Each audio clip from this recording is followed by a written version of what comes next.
Stress around family side of things, that does overwhelm me quite a bit. But in terms of, doing the job and things like that, I don't feel too overwhelmed by that. When Prince William saw what palace staff unearthed from the royal archives, he collapsed. Diana had hidden something so explosive, so unthinkable, that even King Charles went into crisis mode. The DNA results changed everything. What she buried wasn't just a secret. It was a betrayal that could destroy the royal bloodline forever.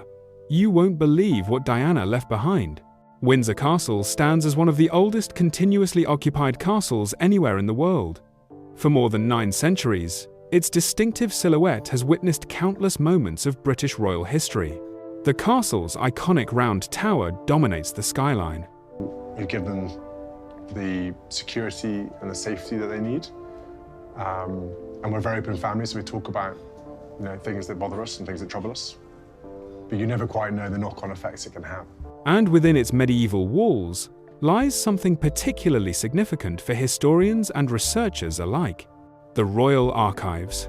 This remarkable collection contains over 12 million documents that span more than 300 years of royal history. According to the Royal Collection Trust, these archives preserve both personal and official correspondence from monarchs dating back to George III, along with administrative records from various departments within the royal household. The sheer volume of material provides researchers with an extraordinary window into the lives, decisions, and relationships of past monarchs and their families. The Royal Archives were formally established in 1914, during the early years of King George V's reign. The need for such a centralized archive became apparent following Queen Victoria's death in 1901. Her remarkable 63-year reign had generated an enormous volume of official and private correspondence that required proper preservation and systematic organization. Before this formal establishment, historic records had been scattered across various royal residences, often stored in tin trunks and cupboards, with no appointed archivist responsible for their care or cataloguing. The collection itself is extraordinarily diverse. It includes personal diaries and private letters alongside official government correspondence and administrative records.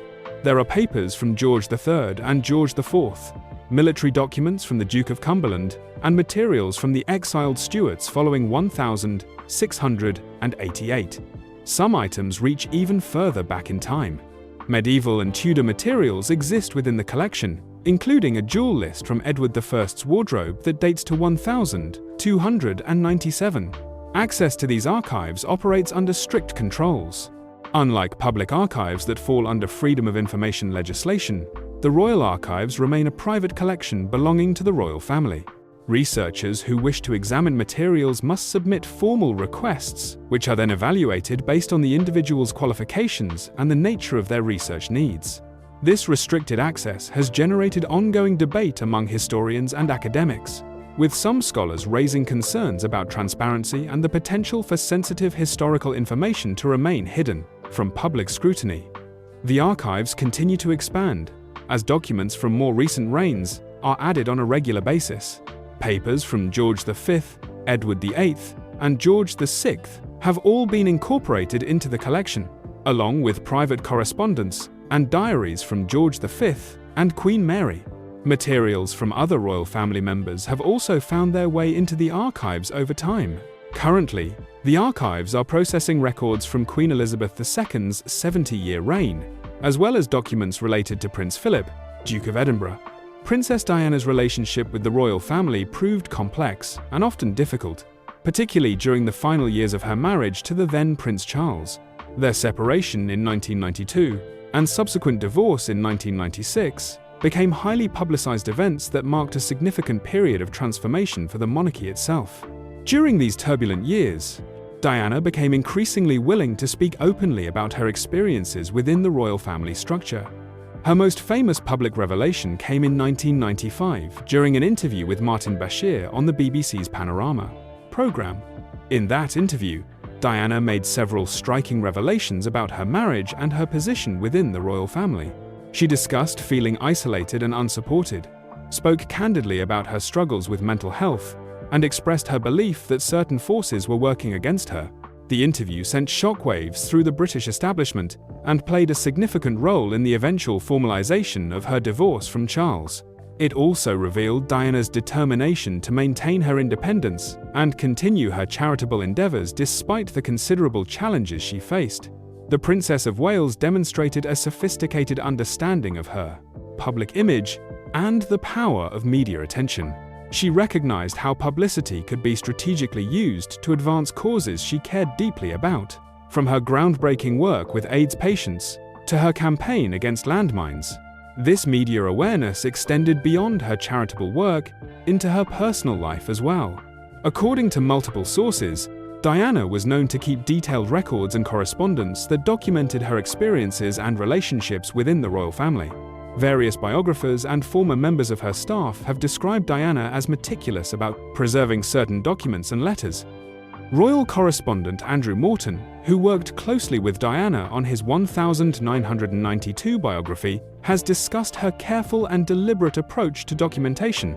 Similarly, her former butler Paul Burrell has described instances where Diana would specifically instruct him to keep particular letters or documents in a safe place, suggesting she understood their potential historical significance. The practice of royal family members preserving personal documents is hardly unusual in itself. Throughout British history, monarchs and their relatives have maintained extensive correspondence and personal papers. Many of these eventually find their way into official archives, where they provide valuable insights for historians studying royal family dynamics, political relationships, and broader social changes over different time periods. In Diana's case, her acute awareness of her unique position in history appears to have motivated her to ensure that certain aspects of her story would be preserved for future generations. Friends and confidants have suggested that she worried about how history would remember her and wanted to guarantee that her own perspective on events would be available to those seeking to understand this period. This included not only her very public charitable work and activities, but also her more private experiences within the institutional structure of the royal family. The question of what documents Diana may have left behind has been the subject of considerable speculation over the years. Various authors and journalists have suggested that she maintained personal files containing correspondence, diary entries, and other materials that could potentially shed new light on her experiences and perspective. However, the precise location and contents of any such documents remain largely unknown to the general public. Royal protocol typically requires that personal papers belonging to deceased family members are handled with great sensitivity and discretion. The royal family has historically maintained a protective stance regarding private correspondence and personal documents, often choosing to keep such materials within their own archives rather than permitting public access. This protective approach has sometimes created frustration among researchers and biographers who seek to develop a more complete understanding of royal family life and the complex relationships within it. The continued public interest in Princess Diana's story reflects her enduring impact on both the royal family and British society more broadly. Her distinctive approach to royal duties, her willingness to be open about personal struggles, and her dedicated charitable work helped reshape public expectations about what it means to be a member of the royal family. This transformation has continued through her sons, Prince William and Prince Harry, both of whom have spoken publicly about carrying forward their mother's legacy in their own royal work and charitable endeavors. The process of investigating and verifying documents within royal institutions follows strict protocols that have been developed and refined over more than a century. When the Royal Archives were formally established in 1914, specific procedures were put in place to ensure proper handling, authentication, and preservation of documents related to the British monarchy. These protocols have evolved significantly since their inception, incorporating modern conservation techniques and digital preservation methods that were unimaginable when the archives first opened.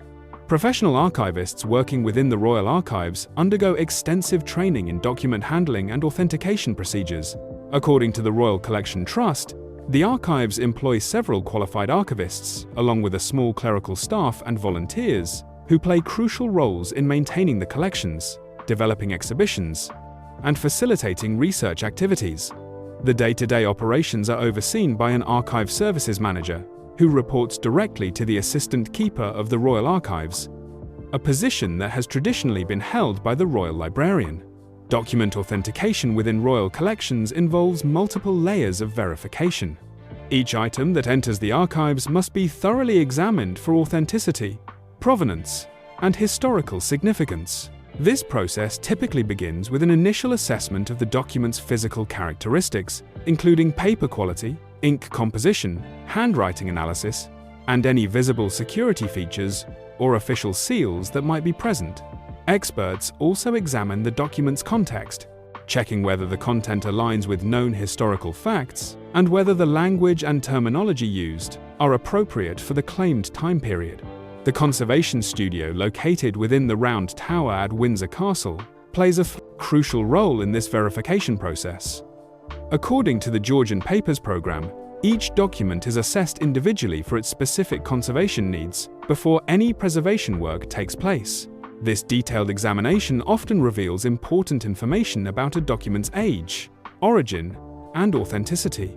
The Royal Bindery, also located on site, handles more complex restoration work when necessary, ensuring that damaged or deteriorating documents can be preserved for future generations.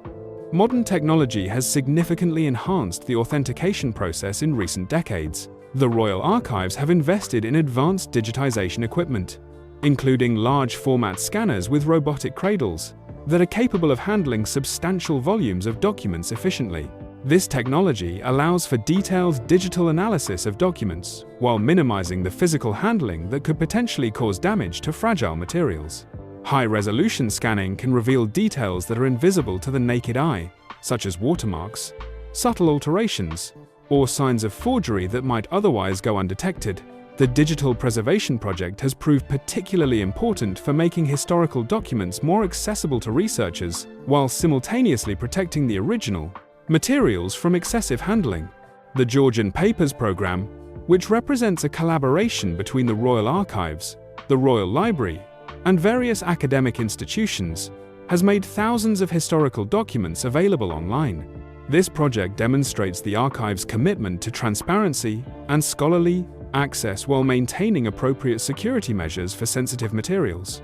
Despite these digitization efforts, access to the Royal Archives remains strictly controlled, reflecting the private nature of the collection. Researchers seeking access must demonstrate legitimate academic or historical interest in their proposed research and undergo security clearance procedures. This has led to ongoing debates about transparency and public access to historical information. Some historians and researchers have expressed concerns about the accessibility of royal documents, with restrictions sometimes being compared to those imposed by intelligence agencies. Critics argue that important historical information remains hidden from public scrutiny, potentially limiting our understanding of significant historical events and relationships. In response to these concerns, the Royal Collection Trust has emphasized their commitment to facilitating access to historic collections while balancing the need for privacy and security. The establishment of clear protocols for document handling became particularly important following several high-profile cases involving royal correspondence over the years. The sale of Princess Diana's personal letters at various auctions has highlighted the complex issues surrounding the preservation and ownership of royal documents. These sales have provided valuable insights into Diana's private thoughts and experiences during particularly difficult periods of her life, but they have also raised important questions about the appropriate handling of such sensitive materials and who ultimately has the right to control access to them. Recent auction sales have revealed the substantial market value placed on authentic royal correspondence. In 2023, a collection of 32 letters written by Princess Diana during her divorce proceedings sold for over $170,000. These letters, written between 1994 and 1997 to close friends Susie and Tara Kassam, provided intimate glimpses into Diana's emotional state during her final years. The authentication of these letters required extensive verification procedures to confirm their genuineness before they could be offered for sale to collectors and institutions. The authentication process for Diana's letters involved several key steps that are typical of document verification procedures. Experts examined the handwriting against known samples of her correspondence, carefully comparing letter formation, spacing, and individual quirks that are difficult to forge convincingly. They verified the stationery and royal ciphers used, ensuring these matched the official materials Diana would have had access to during the relevant time periods. The content was cross-referenced with documented events from those years to ensure accuracy and consistency. The letters were written on official Kensington Palace stationery, bearing Diana's royal cipher, which provided important authentication, markers that experts could verify against known examples. Additionally, the provenance of the letters could be traced directly to the recipients who had maintained them privately for over 25 years. This clear chain of custody is an important factor in authentication, as it reduces the possibility of forgery or tampering that might occur if documents had passed through multiple hands or spent time in uncertain circumstances. Content analysis also played a crucial role in the verification process. The letters contained specific references to contemporary events, personal relationships, and Diana's emotional state that aligned precisely with other documented information from the same period. For example, her references to feeling monitored and her belief that her phone lines were being recorded matched similar concerns she had expressed in other verified communications and interviews from that time. This consistency across multiple sources strengthened confidence in the letter's authenticity. The preservation of Diana's personal correspondence has provided historians with valuable insights into her mindset during the difficult period of her separation and divorce. Her letters revealed her vulnerability, her concerns about the future, and her determination to maintain her independence despite the considerable challenges she faced from various quarters. These documents have contributed to a more nuanced understanding of her experiences within the royal family structure and the pressures she faced from both within the institution and from external sources. Professional document examiners employ various sophisticated techniques to verify the authenticity of historical correspondence. Handwriting analysis involves comparing letter formation, pen pressure, writing speed, and individual characteristics that are extremely difficult to forge convincingly. Paper analysis can reveal important information about the document's age and origin, while ink analysis can detect modern forgeries that use contemporary materials, inconsistent with the claimed date of creation. Chemical testing can sometimes determine the approximate age of paper and ink, helping to identify documents that could not possibly have been created when they claim to have been written. The authentication of royal documents also requires careful consideration of historical context beyond just the physical properties of the materials. Experts must verify that the content, language, and references within a document are consistent with the time period and circumstances in which it was supposedly created. This includes checking dates against known royal schedules to ensure the writer could have been in the claimed location at the stated time, verifying that locations mentioned in the correspondence actually existed or were accessible during that period, and ensuring that the relationships and events described align with documented historical facts from other reliable sources. Watermark analysis represents another important authentication technique employed by document experts. Many official papers used by the royal family contain specific watermarks that can be verified against known samples from particular time periods. The presence or absence of correct watermarks can provide strong evidence either supporting or contradicting a document's claimed authenticity. Similarly, the type of paper stock, its texture, weight, and manufacturing characteristics can all provide clues about when and where it was produced. The process of cataloging and organizing royal documents follows internationally recognized archival standards that ensure consistency and accessibility. Each item receives a unique identifier and a detailed catalog entry that includes information about its physical characteristics, provenance, content summary, and any relevant historical context that might assist future researchers. This systematic approach ensures that documents can be efficiently located when needed and that their authenticity and significance are properly documented for future researchers who may wish to examine them years or even decades later. The transformation of how the royal family approaches charitable work and public engagement can be traced directly to Princess Diana's influence during her lifetime and the continued impact of her legacy through her sons.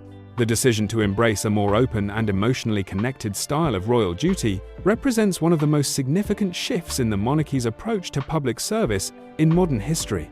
Diana's unique approach to charitable work fundamentally changed expectations of what it meant to be a working member of the royal family.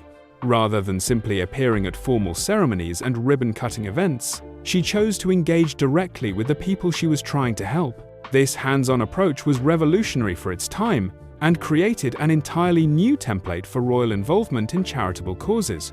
Her willingness to physically touch and embrace people with stigmatized illnesses, particularly HIV and AIDS patients, during the height of the epidemic, challenged public misconceptions and demonstrated the power of compassion over fear. The princess understood the considerable power of her position and made conscious decisions about how to use her influence most effectively. Her choice to focus on causes that others might consider difficult or uncomfortable, such as HIV and AIDS patients, homeless youth, and landmine victims, demonstrated her commitment to using her platform for meaningful change rather than limiting herself to safe and traditional royal patronages. This willingness to address controversial issues set her apart from previous generations of royals and established a new standard for what royal service could accomplish. Prince William and Prince Harry have spoken extensively about how their mother's approach to charitable work shaped their own understanding of public service. In various interviews over the years, both princes have explained that Diana deliberately exposed them to social issues and charitable work from a young age. She took them on visits to homeless shelters and hospitals, ensuring they understood the realities faced by people in difficult circumstances. This early exposure to people facing hardship helped shape their perspective on their roles as members of the royal family and instilled in them a sense of responsibility toward those less fortunate. The decision to establish the Diana, Princess of Wales Memorial Fund immediately following her death in 1997 reflected the public's overwhelming desire to continue her charitable work. The fund was created in response to an unprecedented outpouring of public donations that flowed into Kensington Palace in the days and weeks following her death. According to the fund's records, the general public, community groups, and companies donated approximately £34 million directly, with an additional £38 million raised from sales of Elton John's reworked version of Candle in the Wind, which he performed at her funeral. The Memorial Fund's approach to charitable giving reflected Diana's own philosophy of supporting causes that addressed root problems, rather than simply providing temporary relief. Over its 15-year operational period, the fund awarded 727 grants to 471 organizations, distributing over £112 million to charitable causes around the world. The fund's decision to operate with a finite lifespan, spending out all its resources rather than maintaining a permanent endowment, aligned with Diana's belief in taking direct action to create immediate change, rather than building institutions that might become disconnected from their original purpose. The causes supported by the Memorial Fund closely reflected Diana's own charitable interests during her lifetime. The fund focused on supporting disadvantaged people both in the United Kingdom and internationally, with particular emphasis on refugee and asylum seeker support, palliative care for HIV and AIDS patients in sub-Saharan Africa, and programs addressing the ongoing impact of landmines and explosive remnants of war. These priorities ensured that her work continued even after her death, extending her influence far beyond what she could have accomplished during her lifetime. The integration of the Memorial Fund's work into the Royal Foundation of the Duke and Duchess of Cambridge and Prince Harry in 2012 marked an important transition in how Diana's legacy would be carried forward. This decision brought her charitable vision under the direct oversight of her sons, ensuring that future charitable work would continue to reflect her values and approach while adapting to contemporary needs and challenges. It also allowed for greater coordination between the various charitable interests of the younger generation of royals. Prince William's decision to become patron of Centrepoint in 2005 represented one of the most direct continuations of his mother's charitable work. Centrepoint, which provides housing and support for homeless young people across the United Kingdom, had been one of Diana's most important patronages from 1992 until her death. William's explanation of this choice revealed the lasting impact of his mother's approach. He stated that his mother introduced that area of concern to him a long time ago, describing it as a real eye-opener and expressing gratitude that she had done so. He explained that it had been something he had held close to him for a long time, demonstrating how her influence continued to guide his choices years after her death. The establishment of the Heads Together campaign in 2016 by Prince William, Catherine, Princess of Wales, and Prince Harry represents perhaps the most significant example of how Diana's approach to difficult social issues continues to influence royal charitable work. The campaign's focus on reducing the stigma surrounding mental health issues directly reflects Diana's own openness about personal struggles and her belief that discussing difficult topics publicly could help others facing similar challenges. The campaign brought together 8 mental health charity partners and aimed to change the national conversation about mental well-being. Prince Harry's public admission in 2017 that he had sought professional help to deal with grief and trauma following his mother's death represented a groundbreaking moment for the royal family. His decision to speak openly about mental health treatment broke with centuries of royal tradition that emphasized stoic public composure regardless of personal difficulties. He revealed that he had spent nearly 20 years not thinking about his mother's death and had been very close to a complete breakdown on numerous occasions. Mental health experts widely praised his honesty, noting that his willingness to discuss therapy and emotional struggles could encourage others, particularly men, to seek help when facing similar challenges. The development of this more open approach to discussing personal challenges can be traced directly to Diana's influence. Her 1995 BBC Panorama interview, in which she discussed her struggles with postnatal depression and self-harm, was unprecedented for a member of the royal family.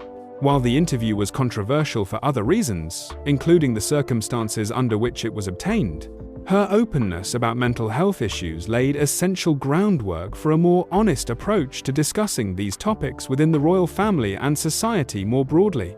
Prince William's work with mental health initiatives has been particularly influenced by his mother's example. His involvement with organizations supporting military veterans, emergency responders, and young people reflects Diana's focus on helping those who face particular psychological challenges.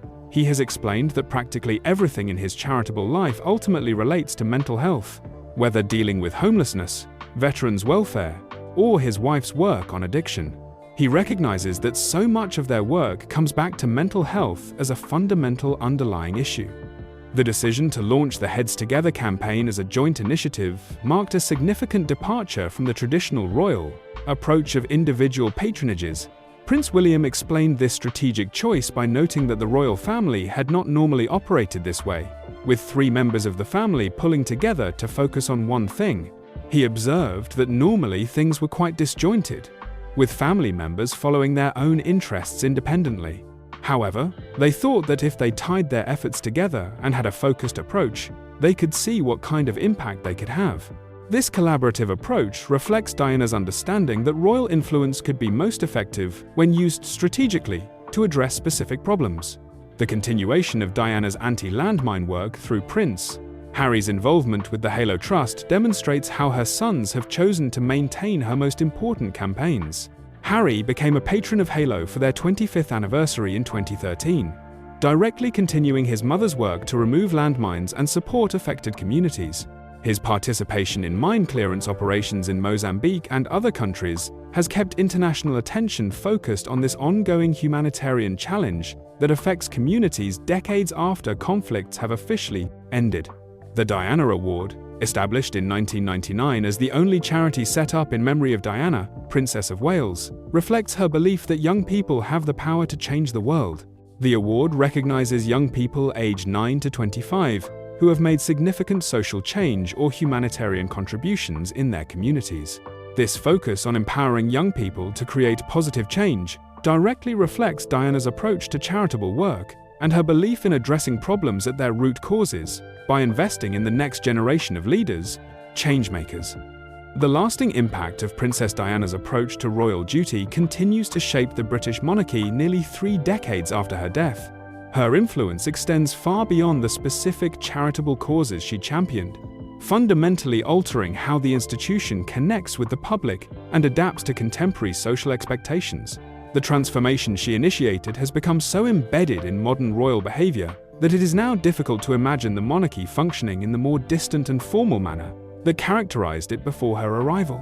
The concept of the Diana effect has become a recognized phenomenon in discussions about modern monarchy, Royal historians use this term to describe the ongoing influence of her approach to public service, which emphasized emotional connection, personal vulnerability, and direct engagement with social issues. This effect can be observed in virtually every aspect of contemporary royal behavior, from how family members interact with the public during official engagements, to the causes they choose to support, and the manner in which they discuss personal challenges. Prince William's role as heir to the throne has been fundamentally shaped by his mother's example. His decision to serve as a search and rescue pilot for nearly 8 years, before taking on full-time royal duties, reflected Diana's belief that royal family members should have genuine experience of life outside palace walls. His choice to pursue meaningful work rather than immediately stepping into ceremonial duties demonstrated a modern understanding of royal responsibility that can be traced directly to his mother's influence. This decision allowed him to develop skills and experience that have informed his approach to royal service in ways that purely ceremonial training never could have provided. The collaborative approach to charitable work pioneered by Philo, William, Catherine, and Harry through initiatives like Heads Together has become a model for how the royal family can maximize its impact on important social issues. This strategic coordination represents a significant departure from the traditional royal approach of individual patronages and ceremonial appearances. By working together on shared priorities, they have been able to amplify their message and create more substantial change than any of them could have achieved working independently. This approach demonstrates a sophisticated understanding of how to use royal influence effectively in the modern era. Catherine, Princess of Wales, has embraced many aspects of Diana's approach while developing her own distinctive Diana's style. Her focus on early childhood development, mental health awareness, and addiction issues reflects the same willingness to tackle complex social problems that characterize Diana's work. Catherine's hands-on approach to her patronages continues the tradition of meaningful royal involvement that Diana established. She has been photographed getting down on the floor to interact with children, participating in activities with young people facing challenges, and speaking openly about the importance of early intervention in childhood development. These actions demonstrate that the approach Diana pioneered has become the expected standard for modern royal engagement. The continued relevance of Diana's charitable causes demonstrates the lasting impact of her strategic approach to philanthropy. The Halo Trust, which works to remove landmines and explosive remnants of war, has cleared more than 92,000 landmines from Angola alone since Diana's death, contributing significantly to that country's post-conflict recovery and development.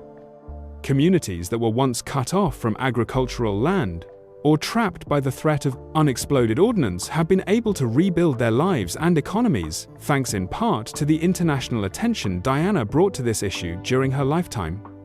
The transformation of royal parenting practices initiated by Diana continues to influence how younger royals raise their children. The decision to send royal children to regular schools, involve them in charitable activities from a young age, and provide them with experiences beyond royal circles has become the established approach for the current generation. William and Catherine have been deliberate about giving their children as normal a childhood as possible while still preparing them for their future roles. This includes protecting them from excessive media attention while also gradually introducing them to public life in age-appropriate ways. The establishment of the Diana Award as the only charity set up in memory of Diana reflects her enduring belief in the power of young people to create positive change.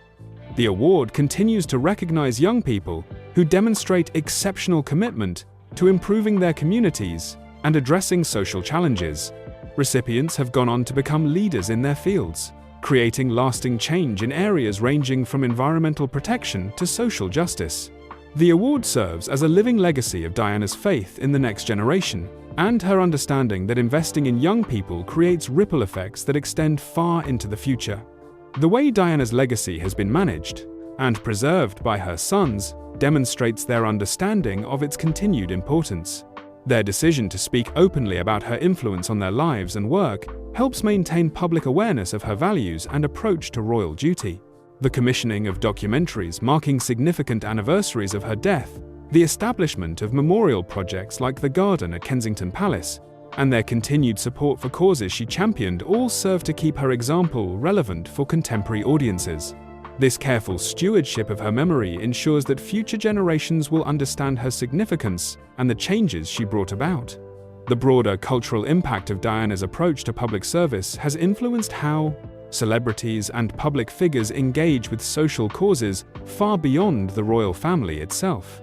Her model of using fame and platform to draw attention to important but difficult issues has been adopted by numerous public figures around the world.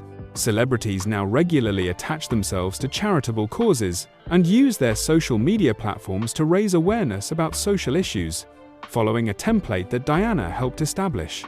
This represents a fundamental shift in how fame and influence are understood and utilized in contemporary society.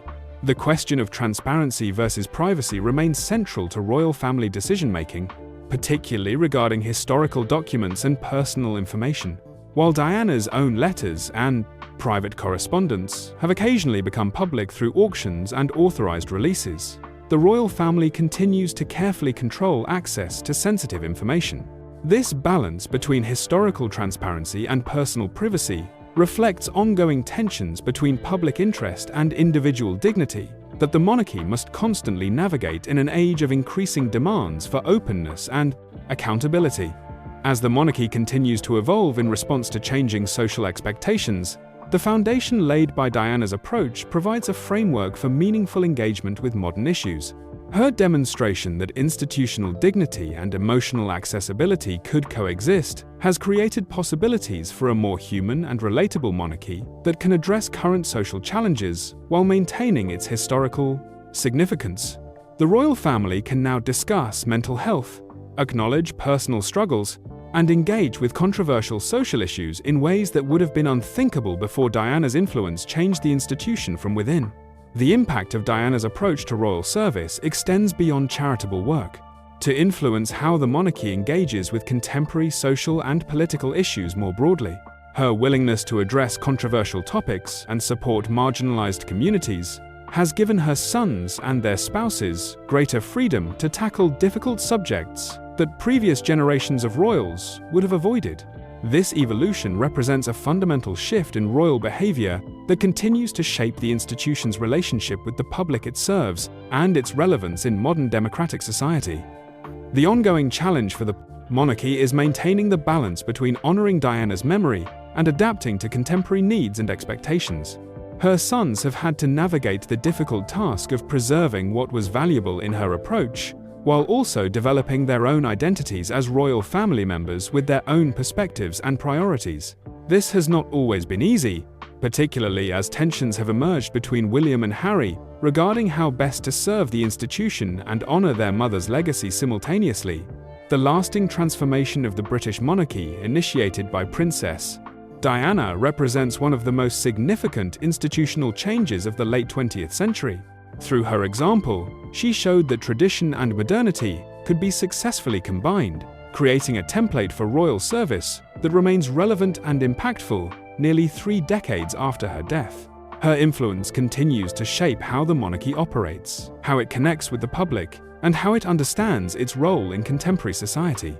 The question now is whether future generations will continue to build on the foundation she established, or whether the monarchy will gradually drift back toward more traditional approaches as memories of Diana fade with time.